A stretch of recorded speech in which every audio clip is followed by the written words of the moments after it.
आज मैं इस महान सदन के अंदर एक बात की घोषणा करता हूं।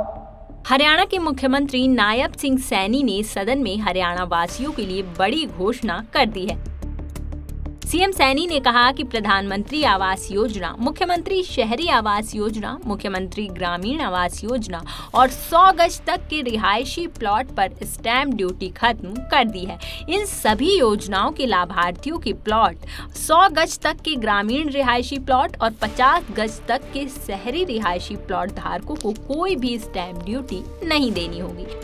माननीय प्रधानमंत्री आवास योजना, प्रधानमंत्री आवास योजना, मुख्यमंत्री शहरी आवास योजना, मुख्यमंत्री ग्रामीण आवास योजना तथा 100 गज तक के रिहायशी प्लाट की रजिस्ट्री पर स्टैंप ड्यूटी आज से 0 हो जाएगी। मैं आज इसकी घोषणा की। बता दें, ये ऐलान सीएम सैनी ने विधानसभा सत्र के आखिरी दिन किया है। बताते चलें कि विधायक आदित्य देवीलाल चौटाला ने ध्यानाकर्षण प्रस्ताव पढ़ते हुए कहा था कि सरकार ने कलेक्टरेटों में भारी वृद्धि की है। इससे आम लोगों में बहुत ज्यादा रोष है और उनका नुकसान हो रहा है। हमारी ऐसी क्या मजबूरी रही कि 8 महीनों में हमें घाटा पूरा करने के लिए ये वृद्धि करनी पड़ी कि स्टाम्प ड्यूटियां हमने बढ़ा दी। ध्यानाकर्षण प्रस्ताव के रूप में उठे इस सवाल का उत्तर देने के लिए खुद सीएम सैनी खड़े हुए और उन्होंने कहा कि प्रदेश सरकार ने जमीन के मालिकों तथा खरीदारों के हितों को ध्यान में रखकर ही कलेक्टर रेट में वृद्धि की है।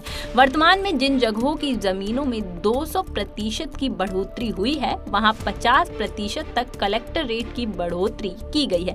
इसके बावजूद अभी भी जमीन के बाजारी मूल्य से कलेक्टर रेट काफी कम है। 1 अप्रैल से हर साल कलेक्ट्रेट सर्कल दरों में संशोधन की व्यवस्था ये लागू की गई है, जिसका उद्देश्य डीड पंजीकरण के समय संपत्ति के कम मूल्यांकन और उसके परिणाम स्वरूप राज्य को होने वाली राजस्व हानि जैसी गड़बड़ियों पर लगाम लगाना है।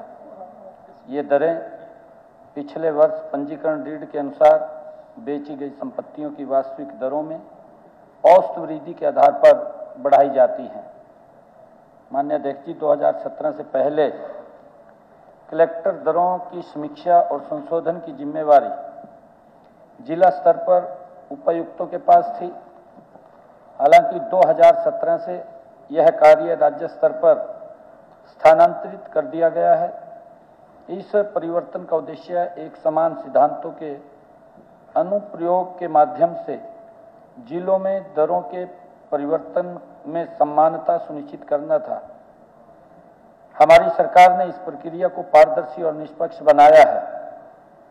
कलेक्टर दरों में संशोधन अब सीधे संपत्ति पंजीकरण मूल्यों में वास्तविक वृद्धि से जुड़ा है। प्रत्येक गांव या कॉलोनी की वृद्धि को ध्यान से दर्ज किया जाता है और तदनुसार अलग अलग स्लैब में कलेक्टर रेट तय की जाती है। किसी भी कॉलोनी में कलेक्टर रेट में 50% से अधिक की वृद्धि नहीं की गई। उदाहरण के लिए चालू वित्त वर्ष में जहां कुछ क्षेत्रों में संपत्ति के बाजार मूल्यों में वास्तविक वृद्धि 500% से अधिक रही, वहीं कलेक्टर दरों में केवल 10% से 50% के बीच ही वृद्धि की गई। इसमें संपत्ति के मूल्यांकन में निष्पक्षता, पारदर्शिता और स्थिरता सुनिश्चित होती है। साथ ही भूस्वामियों और खरीदारों दोनों के हितों की रक्षा भी होती है। यह बात ध्यान देने योग्य है कि स्टाम्प शुल्क का भुगतान करने की जिम्मेवारी संपत्ति के खरीदार की होती है। यह कहना गलत है कि कलेक्टर दर में वृद्धि से संपत्ति की बाजार दर बढ़ जाती है।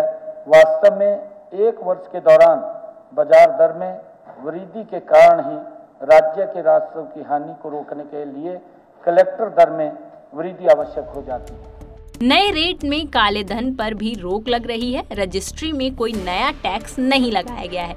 मुख्यमंत्री ने कहा कि वर्ष 2008 में 300% की वृद्धि की गई थी। वहीं साल 2011 और 12 में 220% कलेक्टरेट बढ़ाए गए थे। वहीं 2012 और 13 में 230% की वृद्धि हुई। कांग्रेस के शासनकाल में हर वर्ष कलेक्टरेट बढ़े हैं। वर्ष 2004-05 से लेकर के 2013-14 तक हर वर्ष 10% की वृद्धि हुई है। 10% हर वर्ष 10% से लेकर के माननीय अध्यक्ष जी 300% तक की वृद्धि हुई है आपके कार्यकाल में। कलेक्टरेट में 10% से लेकर के 300% तक वृद्धि हुई है। बिल्डरों को, भूमाफियों को लाभ पहुंचाया जाता था। किसान चिंगाड़ा मारता रहा था, आपके सामने है। किसान ये बोलता था, आज भी हमारे पास आवा, मुख्य बात सुन रहे हैं, आज भी हम कह रहे कोई बात नहीं, आपका रेट बढ़ाएंगे। परंतु किस प्रकार से किसान की हमें प्रोटेक्शन करनी चाहिए, उसकी सुरक्षा करनी चाहिए। पिछली सरकारों में कलेक्टरेट तय करने का कोई फॉर्मूला नहीं था। बिल्डरों और भूमाफिया को फायदा पहुंचाया गया। और सीएम सैनी ने ये भी कहा कि प्रदेश में 72.8% ऐसा एरिया है जहां से 10% की बढ़ोतरी हुई है। ये बदलाव हमारी सरकार ने सही तरीके से किया है।